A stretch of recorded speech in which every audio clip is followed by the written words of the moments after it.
Good evening to my Facebook community. I'm Cathy Novicky, and this is day 29 of my 90-day Facebook Live challenge. It is Friday, June 23rd, and Jay and I just got home from a great conference in the city. And so I just wanted to share, sorry, I'm pulling up my socks.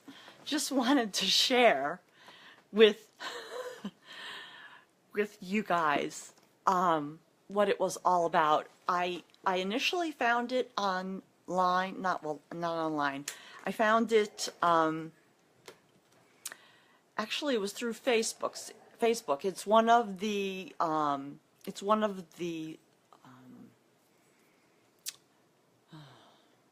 organizations that I follow. It's called Cancer and Careers, and today was their 7th annual Cancer and Careers Conference. And it was an all-day event. The morning was, we all spent in just one room, the auditorium, and there was probably between 200 and 300 people there.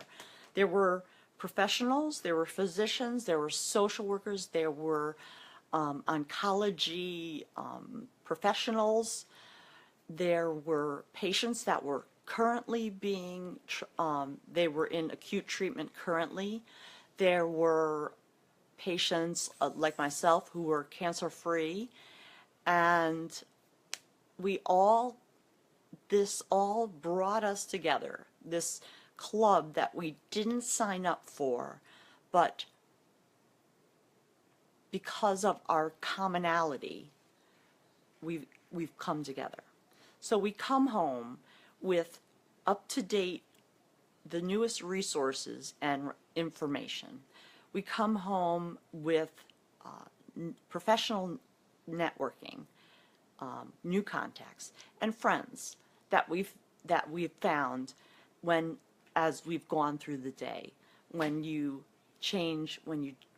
sit and have a meal with someone, when you change from one breakout session to another, and you start talking to people, and this is what happened to them. And so many of our issues, you hear the themes repeated over and over again. And this is my first year, so I don't have any reference as to what they have covered in the past. But the one breakout session that I went to was on using social media to get your story out there. And the gal that introduced the speaker said that she had been trying to get this topic onto their national conference for, I don't know, 3 or 4 years, and the day was phenomenal. I mean, they had in the morning there were 2 oncologists who spoke, and then there was a question and answer period. That was followed by one of the cancer and careers, one of their executives, and a lawyer who dealt with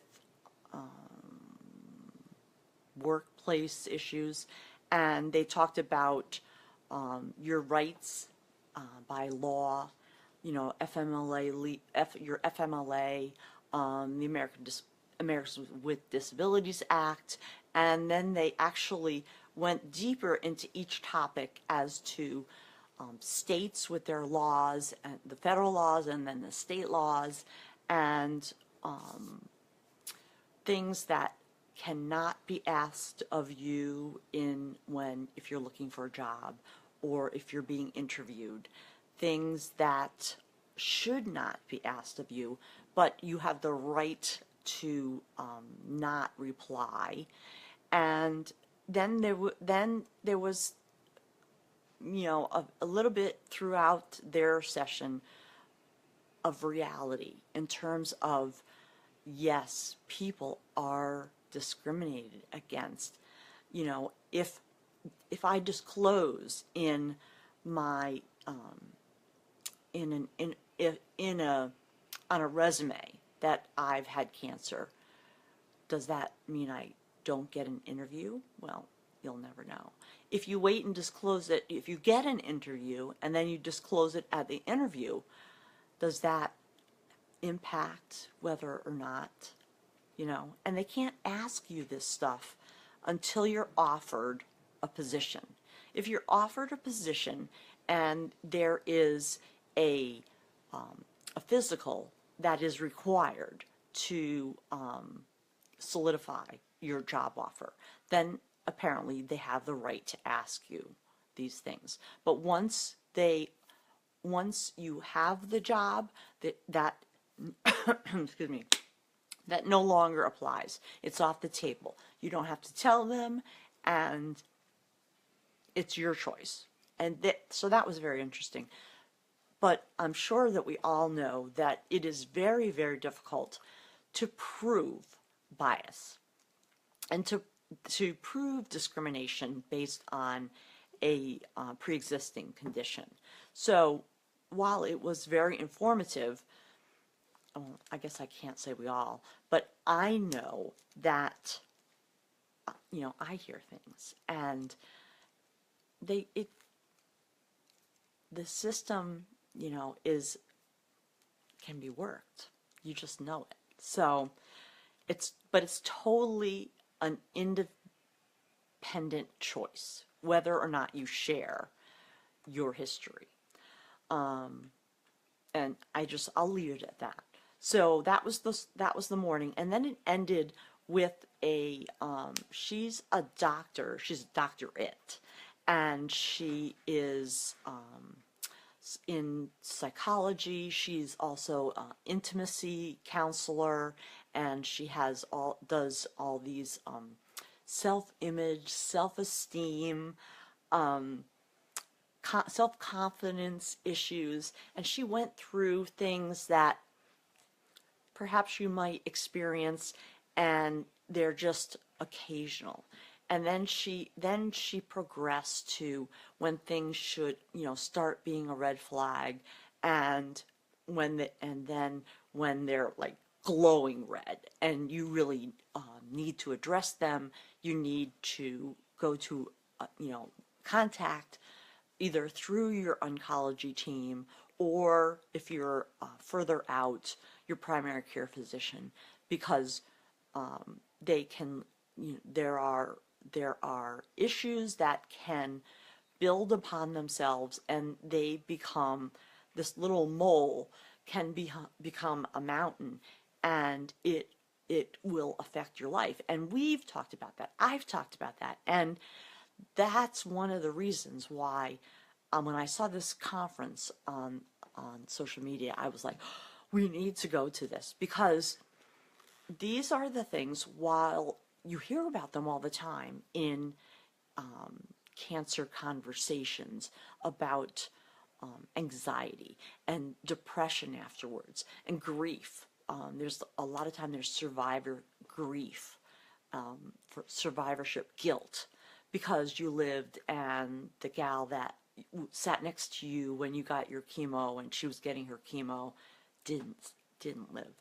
I mean, all of these things can, if left unchecked and you don't have a support system to, you know, to help you get through it, it just grows and grows, and you become immobilized. And that's what I was talking about when I said, you know, we're either going to deal with things now in the present, or, you know, within that period of time, and resolve issues so that people can go forward and be again productive members of society, or let these things fester, and then, you know, it's unfair to the individual, and it becomes unfair to the society in general, because we're going to be, and I say we're in the overall anyone who pays taxes, and I'm not going to get into any political issues there, but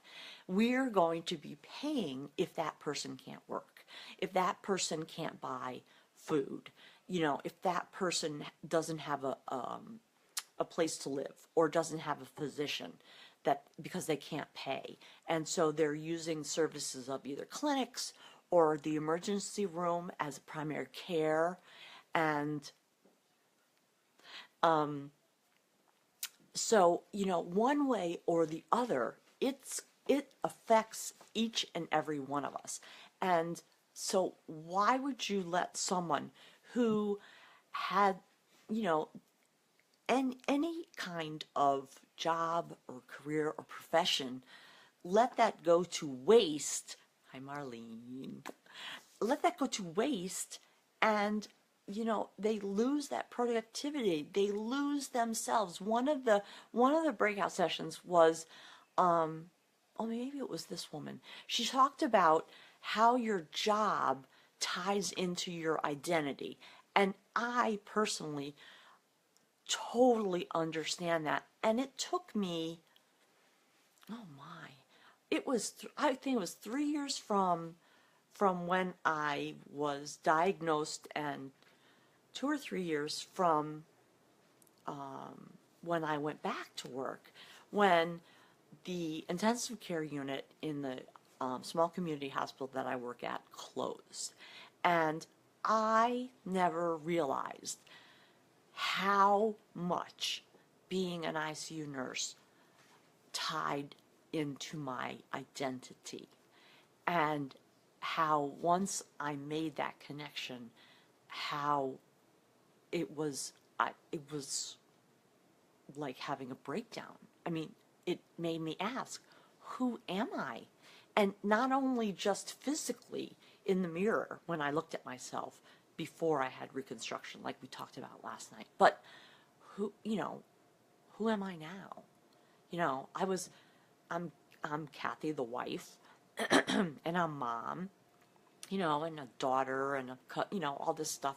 But I'm also a nurse. I was an ICU nurse for 32 years, and that's what I still consider myself, because that is my specialty. And when I'm wired like that, and you can't take that out of yourself after so much time. And all of a sudden, it was gone. And when it hit me, it was bad. I just was, and it was during a coaching call that it kind of hit me. We were away from home, we were traveling, and I had a coaching call, and I had this realization, and there was no place I could go that I could lick my wounds, for lack of a better term. We were out of state. We were staying with family, and I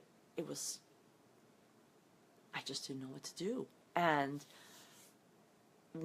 so then when we were going to another seminar and so we were at a hotel, and I called my coach and kicked my husband out of the hotel room 2 or 3 times to get through this call with my coach.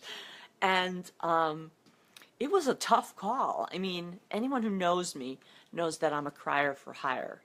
Weddings and funerals, I'm there. If you cry in front of me, I'll cry. But this conversation was very, very difficult to have. And but what came out of it was a better understanding of myself, and a clearer picture of how you progress personally in order to be congruent. Yay for Toastmasters. I got the word of the day. And how you need to be congruent. In other words, you need to be like. So your person, you as a person and you as a professional need to be similar to grow. And I didn't realize that I wasn't there. And so this whole process of having cancer and becoming cancer free and what has happened along the way, I wouldn't say, oh, go sign up for it right now because it's just amazing the things you'll learn about yourself. No, don't do that. That and the hair thing, what comes out of it, not worth it. But if I can share what I've experienced with anyone, with one person or a million people, it makes me feel like it would be easier if you went through this knowing that this is a common thing, or this is where you go to find help. This is the type of person that you're looking for. And I can't begin to tell you the list of subjects that were there. In the afternoon, there were 3 breakout sessions, and there were different that you had to choose. There was finances, there was eating well, there was one breakout session on career changes. If you find that you cannot go back to what you were doing before you had cancer because of perhaps a side effect from the cancer, or you can't physically do something that it was involved in your job. So, and I want to mention that this Cancers and Careers is a nonprofit organization. This was all funded by their sponsors. And if you go to their website, they have web posts, they have continuing education credits, they have, I think they have counseling over the phone, and just a whole series of topics and assistance and information that goes beyond just I'll see you in 6 months. And that's why we had to get to this. I talked about the social media. It was huge because what am I doing right now? I am on day 29 of a 90-day Facebook Live challenge, and it's hard. It's getting harder. It's like, okay, what do I title it tonight? Well, the reason I titled it "Are We Home Yet?" was because it took us 2 hours to get out of New York City, and 3 hours to get three plus to get home. It's a Friday afternoon on the first weekend of summer. So that was a little difficult because we had sat all day, and then we sat in the car. But we were there. We needed to go. I needed to go. And in order to get home, that's how we had to do it. And we did it. Let's see, what else are other things? Okay, health insurance. I know that unless I'm in a group plan, to get health insurance would be almost impossible.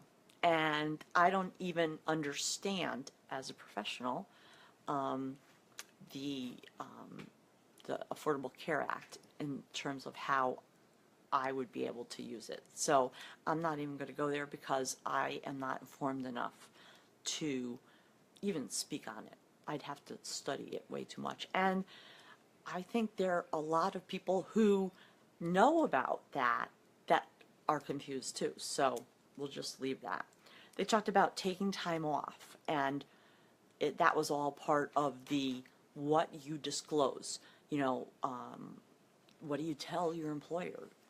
Do you want to tell them, etc.? Networking, that was a huge breakout. And because I think that was one of their newer breakouts too, because networking, because cancer patients who become cancer-free, like me, are living so much longer, that there are issues that are coming up that have never been, I shouldn't say never, the nuns taught me not to say never or always, that that have not come up before. And now they're starting to see certain trends and certain themes that I've been talking about, which is very exciting, because it this whole life after cancer and what it entails, it's there. People are starting to talk about it, and it's not just me. This just happens. I just happen to clamp onto this topic because I'm very, very passionate about it, and that is because of what I experienced and me as a person. I don't think that was grammatically correct, but anyway. So the networking breakout was huge, and it's because there's so many more cancer-free patients that this is your club, you know, and these people understand what you've been through. So not only that, but maybe you need to change careers. And so therefore, how do you network? And, you know, I mean, you see me here. People who know me know that I can talk your ear off, but I'm also a very good listener. And that comes with working as a nurse. I mean, you have to be a good listener by hearing what people are saying, but also by reading what they're saying in that non-verbal way. Because when, you know, when a patient says something and I've been at the bedside for 4 hours and the doctor just came in for 5 or 10 minutes, and the way a patient responds to a physician and the way they've been responding to me, if it's different and what they're saying is different, I know that I need to step in and say, wait a minute, time out here. You know, let's talk about this a little bit more. And I'll interrupt a physician because I'm the advocate for the patient. And I've been a patient. And I know what it's like not to remember things. When Jay says, well, don't you remember they told you that in this? And I'm like, I don't remember ever hearing that. That's why I always say, have someone with you at doctor's appointments, because you can never remember everything. And that's even before you get chemo. And I'm not going to say anything more on that. So a second set of ears is so important. And when you're dealing with something as life-threatening as cancer, you want to understand, and you want to know all your options, and you want to remember everything. So to have someone else with you that hears the, you know, it's just big. It's really, really important. And I advocate for it even beyond the cancer issue, because as we get older, you see my gray? It's lovely. My hairdresser is online. I hope you like it, Marlene. It's kind of sweat, you know, city. Anyway, love you. So, you know, as we age, our hearing gets worse, I guess, for better lack of a term. You know, we don't hear as well, we don't see as well.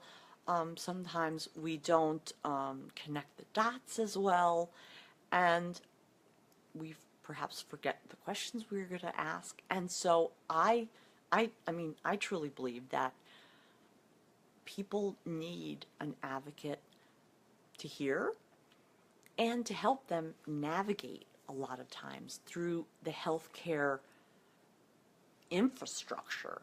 I mean, I can remember when I was in training at a large city hospital. I mean, I was finally able to find my way around the place, and it was the end of my senior year. So that was just the physical, you know, GPS would have really been helpful then. But I can't imagine what some people who don't have any medical background have to do in order to, you know, get from A to B to C to D because they just, do they know what they need to do, and who's going to tell them? And should you tell them, or should you have a conversation on it? Should there be discussion? You know, it's just not one size fits all. So that was a huge breakout. As a matter of fact, there were people standing. There were so many people for that breakout session. And then there was another one that I didn't go through because it didn't apply to me anymore, which, yay for me, working through treatment. And they are, the two oncologists that spoke in the morning were very big proponents of being able to work through treatment. And personally, I don't know how that would have worked. Looking back, I can absolutely say that I would not have been able to do it. Obviously, it all depends on your job. It all depends on the type of cancer you have, the chemotherapy or whatever treatments that you're receiving. So again, very individual. And so I guess there are, people that can work through therapy. I was not able to. And that created issues for me that couldn't be avoided. I did not have, I was very public about my cancer, and we're a small community hospital, and we're becoming smaller by the day. So when you see a peer, someone you work with, being led through the emergency room from the Women's Cancer Center across the ER and the ER waiting room to get to the MRI machine, and she's crying, and her husband has one arm around her, and her breast navigator has the other arm around her. It's kind of hard to hide that scenario. Now, would I have done it different? No, because it's 5 minutes from home. It's people that I've known for over 30, many of them over 30 years, and so to be treated there was very, very comfortable. But that, again, is always your personal decision. I did not have my surgery there, but I had my chemotherapy and my radiation there because the recipe, wherever I went, the recipe meaning the chemotherapy and the radiation, what I required, was the same whether I went there or whether I went to another institution an hour away. So why not be close to home? And trust me, there were several times that I went for complications of my, mostly my chemotherapy, that I was very, very happy that it was very close to home. So, I don't know if I said, but there were professionals there. There was physicians. There was a lot of social workers, and it was oncology nurses, the oncology team members, and then there were cancer-free patients, and there were cancer patients that were going through acute treatment. So there was a large variety of people in different areas of work, different areas in times in their lives. And we talked to people. One person that we spoke to came from San Diego, California. We were like, oh, we were just there a month ago. And I don't know, there were people from New York, and people from down in the South, and it just, people came from far away for this conference. And you walked away not only with the resources, the newest resources, the contacts, and the people you met and talked and bonded with, but you walked away with the sponsors. The sponsors, obviously, that you get a gift bag when you leave, and they, they sponsor this cause because it must represent something for them. But then we get to go home with gifts, just like leaving a party, gift bag. And so that was very, very exciting. My husband wants me to get rid of the bag that I've been using since I was in 7th grade that I got for Christmas, that was made out of parachute material, that I have used as a travel, like a toiletry bag since the 7th grade. That's a long time ago. But it proves the point that that parachute material is unbelievably strong. And he's very excited that perhaps I can get rid of it now. I don't know, we'll have to see. We don't travel, we don't have anything scheduled until November, unless I get to go to the beach, maybe for a few days, which would be really nice if I can walk in the surf and pick some shells. So that's all I'm going to say. I've said plenty. I know you guys are probably rolling your eyes saying, why won't she shut up and go to bed? Because I really need to go to sleep, because we were up at 4 o'clock this morning, because the conference doors opened at 7:30. Traffic was much better this morning. But I definitely wanted to shout out to the organization, Cancer and Careers. Thank you so much for what you did today, what you have done for others in the past, and now what I know of your organization and what I will follow going forward. There are some things that are just unmeasurable, except for the gift bag. But to be able to have a place to go, whether online, on the phone, a web post, or a webinar, you just can't put a price tag on that. And so I throw it out there and say, look it up, look their website up, because they're doing great things. And